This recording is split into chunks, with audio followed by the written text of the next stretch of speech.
첫 번째 시간 마태복음 강해 서론의 부분입니다. 뭐든지 서론이 중요합니다. 서론을 잘 배워야 그 다음에 전체가 보여집니다.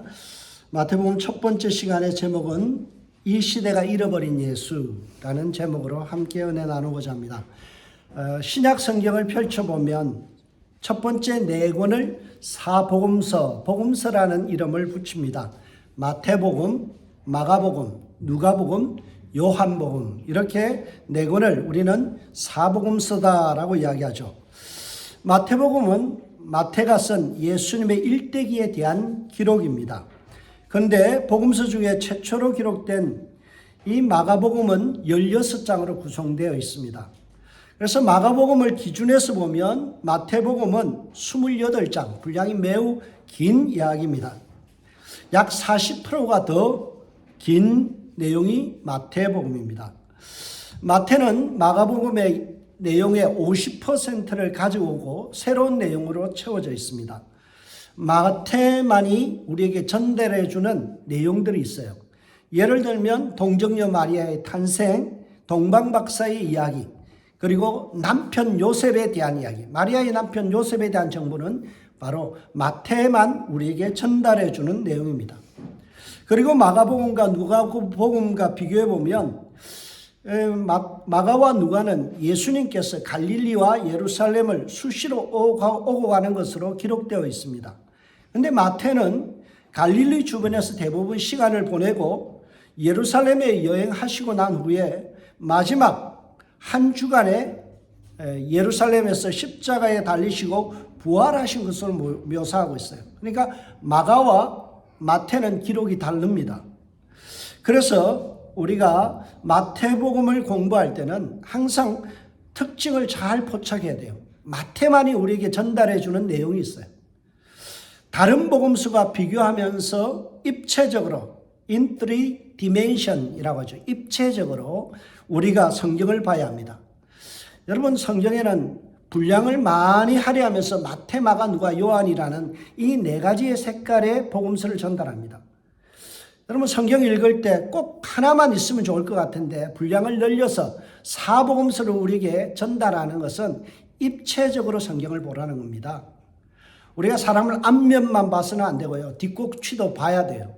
뒷모습도 있고 옆모습도 있어요.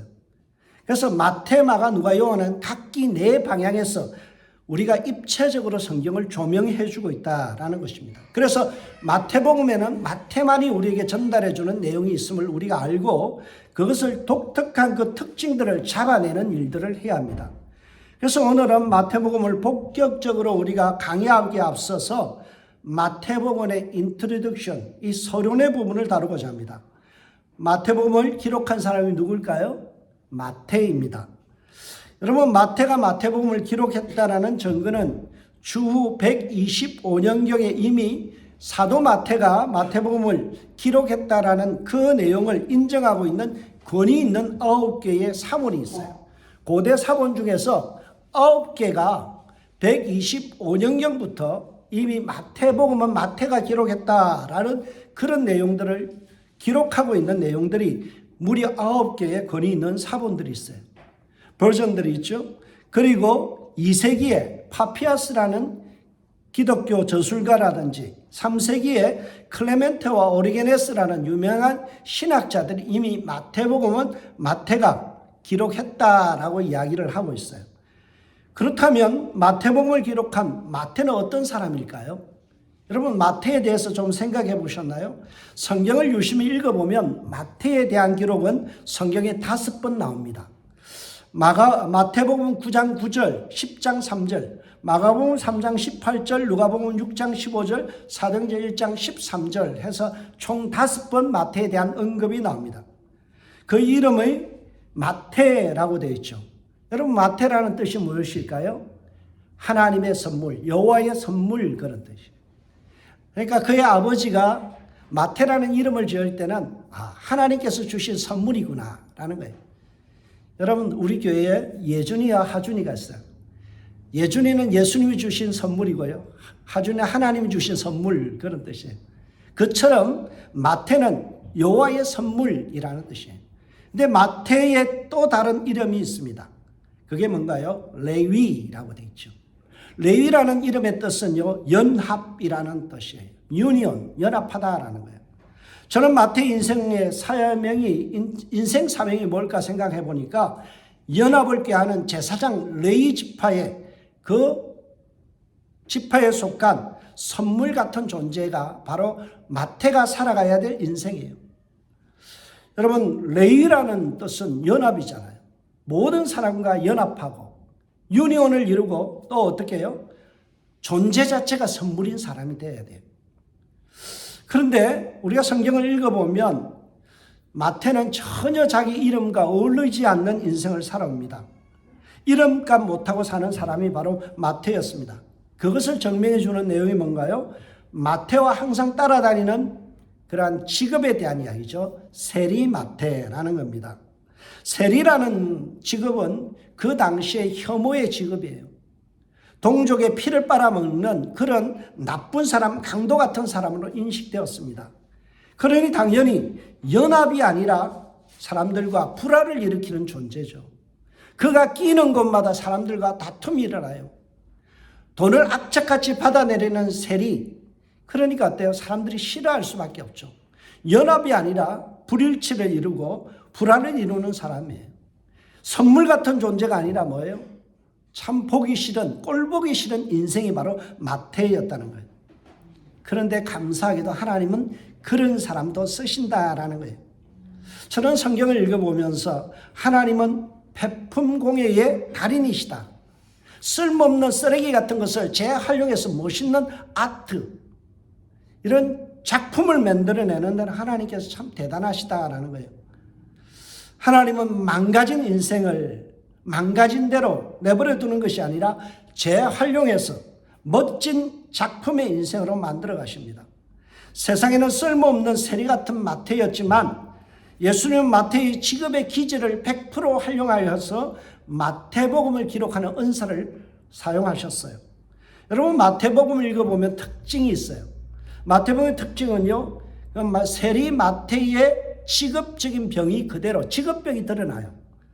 성경에 보면요, 마태복음은 주로 어떻게 되었습니까? 마치 장부책을 보는 것 같아요. 일목요연하게 모든 것을 하나로 묶어져 있어요. 첫 번째 1장에 보면 족보를 쫙 묶어놨죠. 그리고 나서 5장에서 7장까지 산상수훈을 전부 다 모아놨어요. 그리고 나서 다른 복음서에는 치유의 사역들이 흩어져 있는데 마태복음은 8장과 9장에 다 모아놨어요. 그리고 이렇게 해서 마태의 직업적인 기질, 장부정리하지 일목요연하게 모든 것을 잘 이렇게 클래시파이, 하나의 덩어리로 묶어서 잘 기록하고 있다라는 거고요. 그리고 세리는 뭐 하는 사람이에요? 돈을 지급하는 거잖아요. 그래서 마태복음에 보면 특징이 있는데 그게 뭔가 하면 돈에 대한 세밀한 기록들이 나와요. 예를 들어서 2 드라크마의 관세라든지 4 드라크마의 동전, 달란트 비유, 이런 것들이 다 마태복음에 나와요. 그러니까 돈을 지급하는 마태답게 돈에 대해서는 굉장히 꼼꼼하게 했어요. 여러분, 누가는 의사잖아요. 의사에 대한 내용들이 정확하게 드러나는 것이 누가복음입니다. 그래서 예수님이 고난받으실 때 이렇게 창자국에서 물이 쏟아지는 이야기들, 그 다음에 기도하실 때 땀방울이 피로 변하는 것들, 이 의학적인 그런 내용들을 잘 기록하고 있어요. 그런데 마태는 세리답게 어때요? 돈에 대한 이야기를 참 잘하고 있습니다. 여러분, 세리 마태는 꽤 갈릴리 가버나움 세관에서 일을 했기 때문에, 큰 세관에서 일했기 때문에 그는 사개국어를 할 줄 아는 굉장한 엘리트 중에 엘리트입니다. 히브리인이기 때문에 그는 세리 마태라는 이 레위 지파였을 것으로 추론되기 때문에 히브리어는 기본이에요. 그리고 마태복음을 읽어보면 아람어가 자주 등장해요. 엘리엘리 라바 사박다니, 또 호산나, 그리고 베드로의 이름인 게바, 이것이 전부 다 아람어의 표현이에요. 그러니까 마태는 히브리어도 잘했고요, 또 아람어도 잘하는 사람입니다. 그리고 꽤 큰 갈릴리 가버나움 세관, 그러니까 우리로 치면 부산 세관 정도, 인천 세관 정도의 규모에 있는 그런 세관에서 일했기 때문에 공식 언어였던 로마어, 그 다음에 라틴어와 그리고 그리스어를 분명히 할 수 있었어요. 여러분, 세관 업무를 처리하려면 요즘 같으면 영어를 잘 해야 되듯이 그들은 라틴어와 그리고 그리스어는 기본으로 했다라는 사실이에요. 그러니까 우리가 마태, 세리 그러면 우습게 생각하지만 성경은 그렇지 않다는 거죠. 세리 마태는요, 4개국어를 능통하게 구사할 수 있는 엘리트입니다. 하나님은 지금까지 살아온 그 사람의 기질과 이력, 배경을 레주메를 통해서 일하신다라는 사실이에요. 그것이 설사 장점이든 단점이든 상관없이 하나님은 그 사람의 장점과 단점을 다 취합해서 어때요? 복음서를 적절하게 사용하는데, 기록하는데 사용하셨다라는 것입니다. 저는 우리 교단에 춘천 소양교회에 담임하셨던, 지금은 고인이지만 이원호 목사님이라는 분이 계세요. 이분이 태권도 7단이에요. 이분이 옛날에 한가닥 하셔서요, 깡패 출신입니다. 그리고 은혜를 받고 목사가 되었어요. 근데 이분이 뭘 잘하는가 하면요, 깡패들 전도를 그렇게 잘해요. 그리고 술집 마담들을 그렇게 전도를 잘해요. 왕년에 한번 놀아왔던 그 기질을 가지고요, 이 술집 마담들이 얼마나 입이 걸립니까? 그런데 그 대화 속에서도 복음을 잘 전해요. 그래서 춘천 소양교회 가면요, 마담 출신의 집사님, 권사님들이 많아요. 하나님은 그 사람의 이력, 백그라운드, 그의 아픈 과거를 통해서도 하나님은 일하신다라는 사실이에요.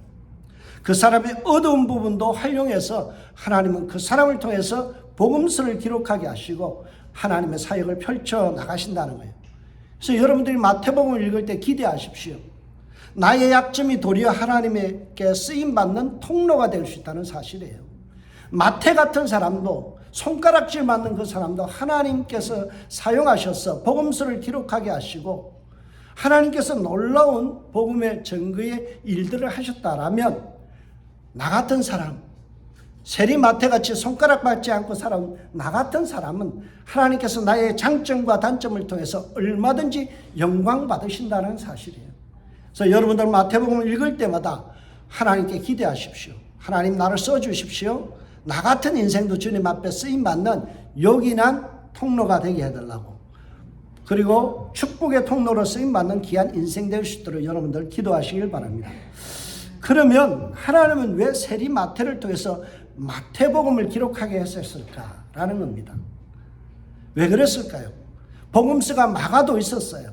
마가복음이 기록된 이후에 10년 뒤에 마태가 기록돼요. 그리고 또 10년 뒤에 누가복음이 기록돼요. 그리고 또 10년 뒤에 요한복음이 기록돼요.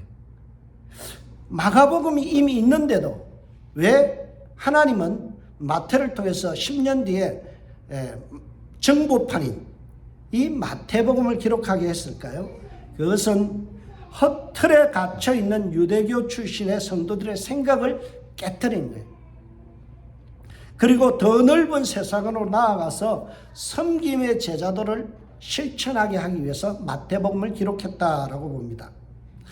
마태가 몸담고 있는 이 마태복음의 공동체는요, 유대인 출신의 그리스도인들이 이루어진 교회입니다. 마태는 주로 유대인 출신의 사람들과 함께 신앙생활하며 목회했던 사람 같아요. 그들은 예수를, 그리스도를 믿지 않는 회당 중심의 유대인들과 항상 충돌을 일으켰어요. 예수 믿는 유대인들과 예수 믿지 않는 유대인들 사이에 갈등이 있었어요. 왜 갈등이 있었을까요? 유대인들은 하나님 앞에 선택받은 선민 사상이 있었습니다. 그리고 자부심으로 꽉 차 있어요. 그래서 예루살렘에서 메시아가 난다라고 믿었죠. 그것이 정통이다라고 생각하는 거예요. 근데 예수님은 어디 출신이에요? 갈릴리 나사렛 출신이에요.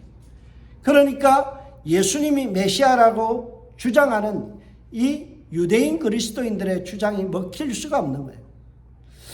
유대 출신의 그리스도인들은 예수님은 메시아다라고 주장하는데, 회당 중심의 유대인들, 정통 유대인들은 예수님의 출생지가 어디냐? 갈릴리 나사렛이다. 거기서는 선한 것이 날 수 없다라고 생각하는 거예요. 그래서 서로가 부딪히기 시작했습니다. 그래서 마태는 왜 예수가 메시아인지 그것을 변정, 아폴로기라고 하죠. 변정하는 거예요. 예수님이 왜 메시아인지 구약 성경을 통해서 우리가 살펴보자라는 것이 바로 마태의 주장입니다. 유대인들은 그토록 갈망하고 기다렸던 메시아가 이미 왔지만은 그들은 받아들이지 않았습니다. 그래서 마태는 구약 성경을 펼쳐놓고 예수, 지금 우리가 믿고 있는 이 예수 그리스도가 메시아임을 그것을 하나하나 조목조목 따져가면서 구약에 성취된 부분들을 밝혀주고 있어요. 그래서 마태복음을 읽어보면 10번이나 어떤 말이 나오는가 하면 이는 주께서 선지자로 하신 말씀을 이루려 하심이니라 라는 말씀이 10번이 기록되어 있어요. 이 표현을 통해서 예수님은 율법이나 선지자를 폐하러 온 것이 아니라 예수님께서는 율법을 완성시키기 위해서 오셨다라는 것입니다. 이루려 하셨다라는 말씀을 통해서 선지자가 하신 말씀을 이루려 하심이라는 이 말씀은 유대인의 적대자가 아니라 율법을 더욱더 완성시키고 더 풍성하게 만드는 분이라 그렇게 마태는 주장하고 있는 겁니다. 그러니 유대인들이요 의심하지 말고 예수를 그리스도, 히브리어로는 메시아로 믿으라라는 거예요. 그리고 예수 믿는 유대인들이요 예수님이 구약에서 예언된 메시아임을 확신하라라는 것이 바로 마태가 우리에게 전도해주는 바로 기본 주제입니다. 그래서 마태복음은 구약의 내용들이 신약에서 어떻게 성취되었는지를 그대로 보여주기 위해서 구약과 신약을 이어주는 가교 역할을 하면서 연착륙을 하고 있어요. 여러분 구약 성경은 말라기로 끝나죠. 그리고 나서 마태복음은 어디에 나와요? 신약의 첫 번째 책으로 있어요. 기록상으로 보면 마가가 먼저 기록되었는데 마가복음부터 나오지 않고 마태복음부터 성경은 먼저 소개해요. 왜 그럴까요? 구약의 내용이 어떻게 신약에 성취되었는지를 보여주기 위해서 바로 마태복음을 가장 먼저 신약의 첫 권으로 꼽고 있다라는 거예요. 여러분 그래서 마태복음을 읽어보면 유대교에 대한 이야기가 많이 나옵니다. 마태복음의 구조를 보면요 무엇과 닮았는가 하면 모세 오경과 같아요. 모세가 준 것이 뭐예요? 모세가 쓴 창세기, 출애굽기, 레위기, 민수기, 신명기 이 5권 구약의 첫 번째 있는 5권이 모세 오경이잖아요. 그와 같이 구조적으로 보면 마태복음에 보면 5개의 예수님의 집중적인 말씀이 나와요. 그 어디 나오는가 하면 5장에서 7장까지 산상수훈이라는 것이 첫 번째 소개되고요. 두 번째로는 10장의 전도 여행 중에 가르침이 나와요. 그리고 13장에 천국 비유에 대한 이야기가 나옵니다. 18장에 보면 공동체와 용서에 대한 이야기가 나오고요. 그리고 23장에서 25장까지에 보면 종말에 대한 가르침 그렇게 되어 있어요. 그러니까 마태복음은 예수님의 가르침이 몇 개가 나온다고요? 5개가 나온다는 거예요. 이것은 뭐에 대한 내용이에요? 구약의 모세 오경처럼 예수님의 5가지의 말씀의 교훈이 마태복음에 기록되어 있다라는 사실. 또 예수님께서 하신 말씀에 대한 기록이 7장 28절, 11장 1절, 13장 53절, 19장 1절, 그리고 6장 1절에 보면 되풀이되는 말씀이 있어요. 그게 뭔가 하면 또 예수께서 이 말씀을 마치심에 주님의 말씀이 어떻게 끝나는지에 대한 이야기가 계속 나오고 있다라는 거예요. 이런 5번의 반복을 통해서 구약에 있는 모세 오경과 같이 예수님은 5개의 완벽한 가르침의 내용을 소개하고 있다라는 것이 바로 마태복음의 구조입니다. 마태복음에서 가장 중요한 예수님의 족보를 보면요 1장에 나오죠. 유대인들이 가장 존경하는 두 분이 나와요. 첫 번째 1장 1절에 누구예요? 아브라함과 다윗의 자손 예수 그리스도의 세계라. 그래서 아브라함과 그리고 다윗에 대한 이야기가 나옵니다. 다음 주에 제가 좀 더 이 부분 1절을 가지고 설교할 건데요. 오늘은 대충 서론에서 다룰 부분은요. 여러분 유대인들이 그렇게 존경하는 다윗에 대한 내용을 끄집어 들어왔어요. 그리고 나서 다윗에게 끼워 맞추기 위해서 인위적인 변형을 가져왔어요. 여러분, 마태복음 1장의 족보는 정확한 족보가 아닙니다.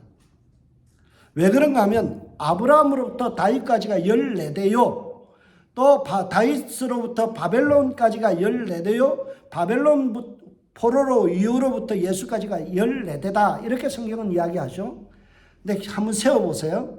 정확히 말하면 첫 번째는 14대가 아니고 13대, 13대입니다. 그러니까 마태복음의 기록은 14대다 그랬는데 실질적으로 세어보면요 13대예요. 그리고 마지막도 마찬가지로 13대입니다.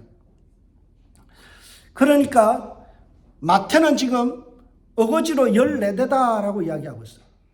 사실 예수님의 족보에 대한 정확한 기록을 보려면 역대상 3장 10절에서 14절의 이름들과 비교해 봐야 돼요. 마태복음에는 나오는 두 번째 14대에 보면 솔로몬으로부터 요시아까지의 내용이 있죠. 그 사이에 새 이름이 빠져 있어요. 마태복음 1장의 족보에 마태복음 1장 족보와 누가복음 3장 족보를 비교해 보면요. 누가복음은 아브라함부터 예수까지가 56대로 나와요. 56대. 그런데 마태는 몇 대라고요? 42대로 이야기하고 있어요.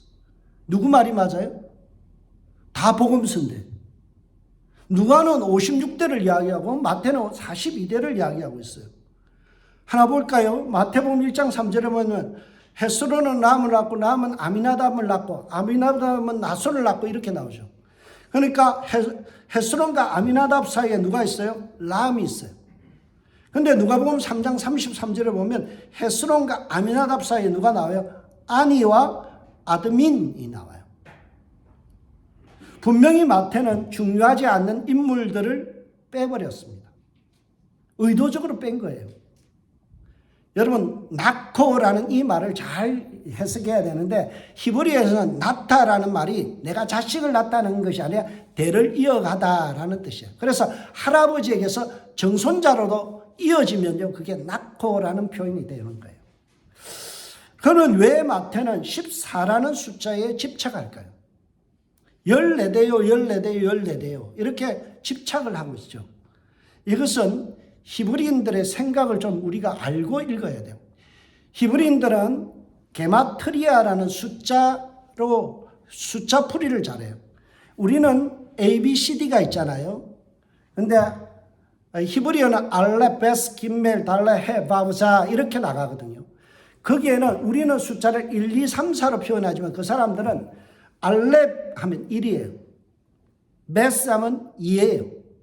이렇게 하기 때문에 다윗이라는 단어를 보면 어떻게 구성해요? 달레트, 바브, 달레트라고 됐어요. 달레트라는 말은 순서상으로 4예요. 네 번째 단어예요. 그 다음에 바브가 6번째거든요. 다시 달레트니까 4예요. 4, 6, 4 합치면 얼마예요? 14가 되죠. 그러니까 게마트리아라는 거예요. 여러분 666도 마찬가지예요. 666이라는 이 숫자는요. 로마의 황제의 이름에 풀이하면 666이에요. 지금의 그런 이야기가 아니에요. 뭐 사람들이 자꾸만 뭐 컴퓨터 바코드 뭐 이런 소리 하는데요. 아무 상관없습니다. 그 당시에 로마를 지배했던 황제의 이름 그것을 풀이하면 666이 돼요. 게마트리아에 의한 유대인들의 해석 방법이에요. 그걸 모르면 우리가 자꾸 이상한 쪽으로 흘러가죠.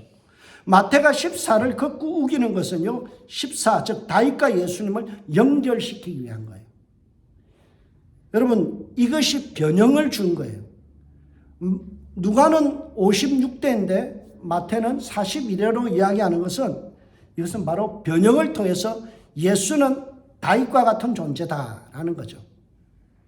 마태복음의 첫 구절에서 1장 1절에 보면 다윗의 자손 예수 그리스도의 세계라는 말씀을 통해서 예수님과 다윗은 오브랩 겹쳐 보이게 하는 거예요. 그러면서 메시안 예수를 왜 다윗과 연결시켜서 오브랩 시킬까요? 그것은 유대인들이 지금 메시아에 대한 잘못된 이해를 갖고 있기 때문에 그래요. misunderstanding. 메시아에 대한 잘못된 이해를 갖고 있어요. 여러분, 이전에는 마태복음은 왕으로 오신 예수님을 주장한다고 그랬어요. 일부는 맞아요. 그런데 유대인들도 메시아는 왕이어야 한다라는 컨셉을 갖고 있었어요. 생각을 갖고 있었어요. 근데 어떤 왕이냐면 정치적인 왕. 그래서 로마의 어떤 지배로부터 우리 민족을 해방시켜줄 메시아, 정치적 메시아를 원했던 거예요. 근데 마태는 너희들이 생각하는 그런 메시아가 아니다는 거죠. 구약 성경에서 이야기하는 메시아는 병을 고치고 그리고 그들을 위로하며 다스리는 메시아다라는 사실을 밝혀주고 있어요. 여러분, 구약 성경 사무엘하 7장 14절, 10편 2편과 89편, 그리고 이사야 9장 6절에서 7절을 보면 메시아는 군림하는 정치적인 메시아가 아닙니다. 치유자로 설명되고 있어요. 그래서 마태는 예수님은 권세를 가지고 군림하는 왕이 아니라 치유하는 목자로 설명하고 있어요. 마태복음에 보면 예수님은 엄청난 권세를 가지신 분이에요. 하늘과 땅의 모든 권세를 가지신 분이 누구예요? 예수님. 그래서 그 권세를 너에게 준다라고 말씀하죠. 엄청난 권세를 가졌어요. 마태복음 9장 8절에 보면 무리가 보고 두려워하여 이런 권세를 사람에게 주신 하나님께 영광을 돌리리라.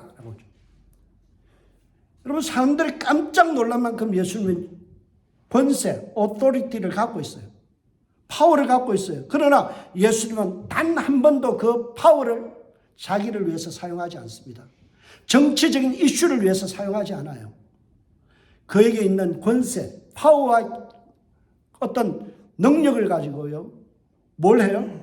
사람들을 치유하고 회복하고 그리고 살리는 일에만 사용해요. 쫓겨나고 찢겨지고 잃어버려진 짓밟힌 어린 양들을 위해서 왕의 권세를 절제하시고 도리어 긍휼의 목자로서 마태는 우리에게 다가오고 있어요. 예수님 어떤 분이라고요? 힘을 마음대로 쓰시고 하고 싶은 이야기 다 하고 그리고 자기의 능력을 과시하는 그러한 정치적인 왕이 아니라 예수님은 우리를 긍휼히 여기시고 불쌍히 여기시며 목자와 같이 우리를 돌보는 그러한 메시아다라는 거예요. 마태복음 8장 17절에 보면 말씀으로 귀신을 쫓아내시고 병든 자를 다 고쳐주셨다라고 이야기하죠. 이 사건은 이사야 53장 4절의 말씀이 그대로 성취된 것으로 마태는 해석해요. 이는 선지자 이사야를 통하여 하신 말씀을 말씀에 우리의 연약한 것을 친히 담당하시고 병을 짊어지셨도다 함을 이루려 하심이니라. 예수님 어떤 분이라고요?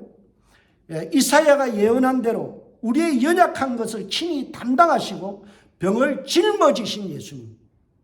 마태가 우리에게 보여주시는 메시아는 그런 메시아예요. 목자이신 예수.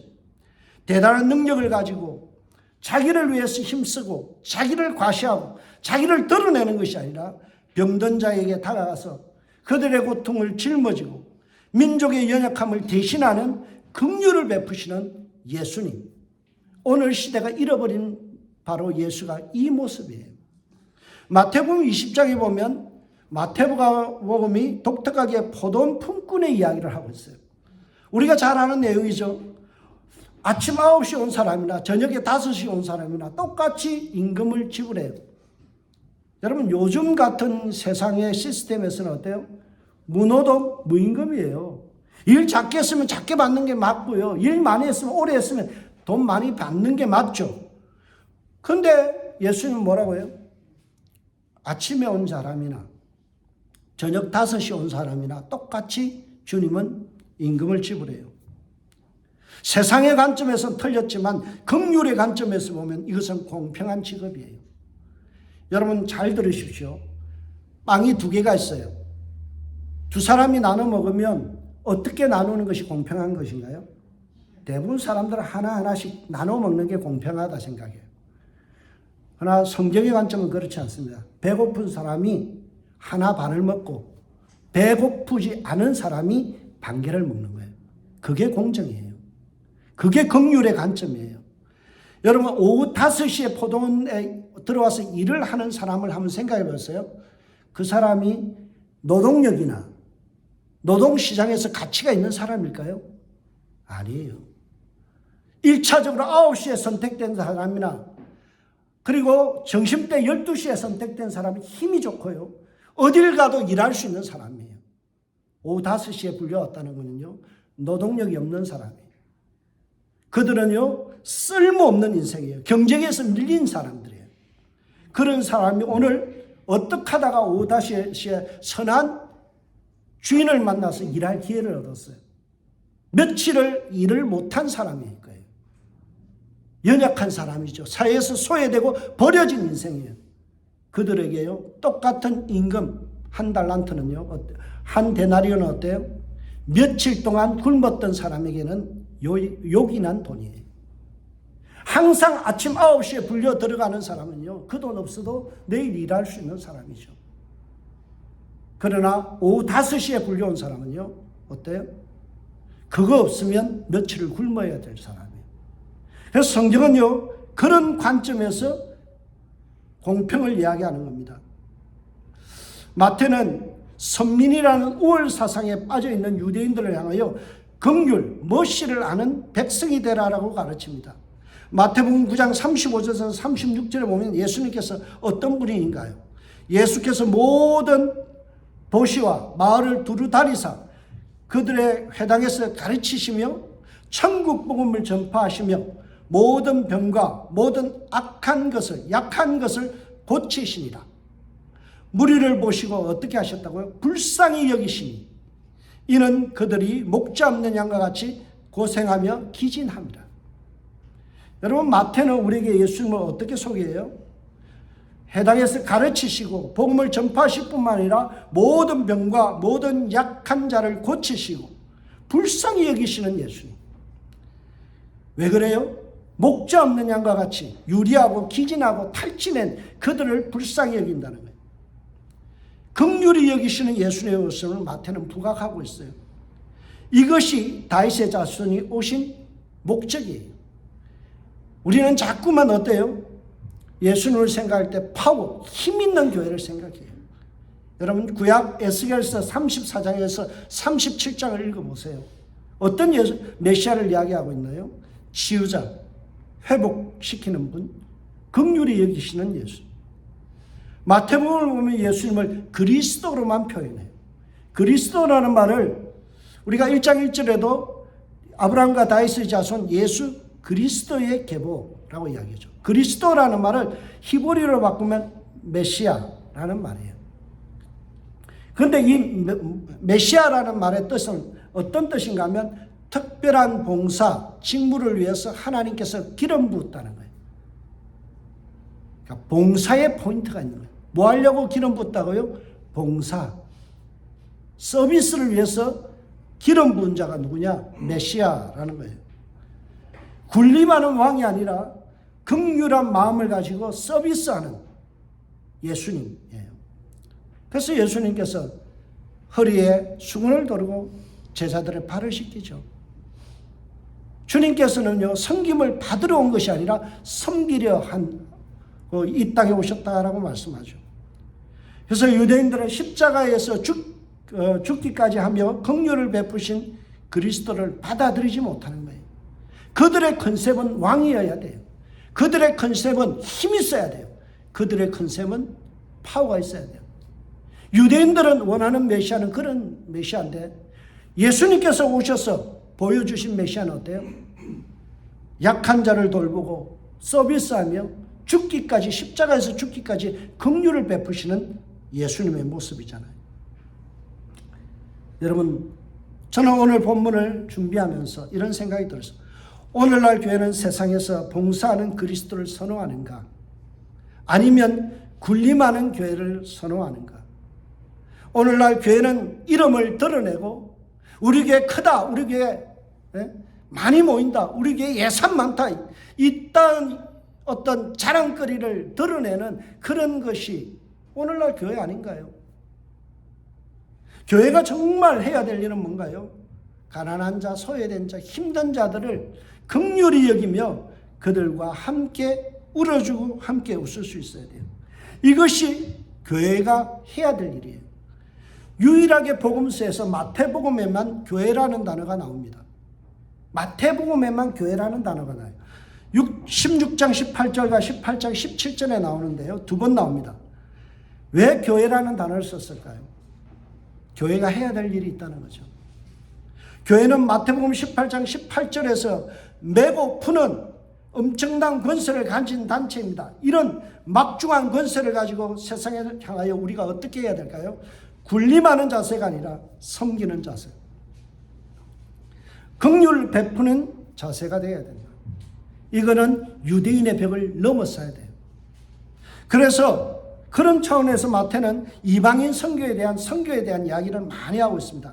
28장 19절에서 28절 우리가 잘 알죠. 너희는 가서 모든 족속으로 제자를 삼아 아버지와 아들과 성령의 이름으로 세례를 주고 내가 너희에게 분배한 모든 것을 가르쳐 지키게 하라. 그 말씀을 하는 거예요. 여기에 보면 이방을 향하여 너는 가서 모든 족속에게 가르치라. 뭘 가르치라는 거예요? 교리를 가르치라고요? 아니에요. 여러분, 교리는 우리가 믿는 기본적인 교리로 충분합니다. 예수가 그리스도이시고 메시아이시고 나의 구원자 되심을, 여러분, 예수로 우리가 구원받는다는 것만 알아도요 충분한 거예요. 오늘 우리가 가르쳐야 될 게 뭔가요? 긍휼의 예수예요. 너희는 가서 포도원 품꿈의 비유처럼 쓸모없는 인생에게 긍휼을 베풀 수 있는 주님의 마음을 배우라는 겁니다. 민족주의에 빠져서 우울감에 도취되어서 힘있는 그리스도 메시아만을 바라보고 나는 아브라함의 자손이다, 나는 명문가이다, 나는 몇 대째 예수 믿는 사람이다, 나는 모태신앙이다, 이런 것 자랑하는 인생이 아니라, 그런 것 자랑하며 자부하며 그들은 피우는 인생이 아니라 우리 스스로가 정말 내 주위에 불쌍한 사람을 긍휼히 여기는 그런 사람이 되어야 돼요. 여러분, 마태는 3장 9절에서 10절을 통해 이렇게 우리에게 지적합니다. 속으로 아브라함이 우리의 조상이라 생각하지 말라. 내가 너에게 이르노니 하나님이 능히 이 돌들로도 아브라함의 자손이 되게 하시리라. 이미 도끼가 나무 뿌리에 놓였으니 좋은 열매를 맺지 않은 나무마다 찍어 불에 던지우리라. 여러분, 가문 자랑하지 마세요. 신앙 이력 자랑하지 마세요. 어느 교회 출신이다 자랑하지 마세요. 돌들로도 아브라함의 자손이 되게 하십니다. 그리고 우리에게 말씀하신 건 뭐예요? 이미 도끼가 나무 뿌리에 놓였다. 그리고 좋은 열매 맺지 않으면 찍어 불에 던진다는 거예요. 여러분, 우리가 맺어야 될 열매가 뭔가요? 예수님의 긍휼의 모습을 닮은 열매예요. 나는 성령의 사람이라면요, 성령의 열매가 우리에게 맺혀져야 돼요. 나는 예수 믿는다 하면서 긍휼의 열매가 있는가? 아니면 내가 아브라함의 자손이고 그리고 주류라는 이 특권의식에 나는 사로잡혀 있는가? 저는 마태복음을 읽으면서 예수님을 갖다가 변방의 사람으로 기록하는 것이 참 은혜였습니다. 예수님 어디 출신이에요? 갈릴리 나사렛. 그래서 세상 사람들이 뭐라고요? 나사렛에서 무슨 선한 게 나겠냐 그랬죠. 여러분, 중심부 이너 섹터가 아니라요, 아웃사이더, 고통받는 주변인의 정체성을 갖고 계신 분이 예수님이에요. 큰 소리 치는 사람이 아니라 고통받는 자와 함께하며 그들을 위로하고 긍휼을 베푸시는 예수님으로 마태는 소개하고 있습니다. 저와 여러분, 앞으로 끊임없이 마태복음을 읽으면서 긍휼이라는 단어를 잊어버리면 안 돼요. 예수님이 우리에게 가르치고자 하는 내용은 바로 긍휼의 사람, mercy, 사랑의 사람 되라는 거예요. 사랑이 없으면 아무것도 아니다 라는 것을 바울이 확정하고 있습니다. 사랑하는 우리 동역자 여러분, 오늘 이 마태복음을 시작합니다. 기대하십시오. 이제 마태복음부터 1장 1절부터 시작해서 28장까지 나오는 이 어마무시한 내용들이요, 우리의 삶에 뚫고 들어올 것입니다. 여러분의 삶에 변화가 일어날 것입니다. 교리로만 따르는 예수가 아니라 삶으로 따라가는 삶, 예수. 예수를 닮아가는 저와 여러분들 되시길 주의 이름으로 축복합니다. 그 긍휼의 모습을 배워서 우리의 삶 가운데서도 긍휼히 여길 수 있는 저와 여러분들 되셔서 세상 사람들을 다 끌어안고 예수의 사랑으로 녹여버리는 저와 여러분들 되시길 주의 이름으로 축복합니다. 기도하겠습니다.